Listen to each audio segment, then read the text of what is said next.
দুইটি চোখ অপলক দৃষ্টিতে তাকিয়ে আছে, তাও আবার 1-2 বছর নয়, প্রায় 200 বছর ধরে এভাবেই তাকিয়ে আছে। এই নিষ্পাপ চাহনির কাটা মাথার মানুষটি ছিলেন অনেক ভয়ানক। তার ইতিহাস সম্পর্কে জানলে আপনি যতটা না অবাক হবেন তার চেয়ে বেশি আটকে উঠবেন।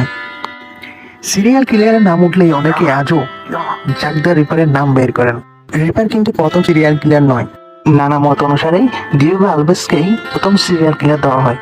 আলভেস এতটাই জঘন্য কাজ করেছিলেন যে শাস্তিস্বরূপ তাকে মৃত্যুদণ্ড দেওয়ার পরও তার মুন্ডুটাকে একটি কাচের জারে রাখা হয়েছিল, যা আজও পর্তুগালের একটি বিশ্ববিদ্যালয়ের গবেষণাগারে সংরক্ষিত রয়েছে। অর্থ উপার্জনে মানুষ কুঙ্কারা যে নৃশংস আনন্দই তাকে পেয়ে বসেছিল মাত্র 26 বছর বয়সে। একটা নিঝুম সেতুর পাশে অন্ধকারে উৎপেতে থাকতেন আলভেজ। তিনি জানতেন বেচা কিনা সেরেই ওই পথ দিয়ে বাড়ি ফিরবেন ব্যবসায়ীরা, আর তাদের ফোন করেই টাকা পয়সা লুট করা ছিল আনন্দই তার। আর মৃতদেহগুলোকে সে টেনে নিয়ে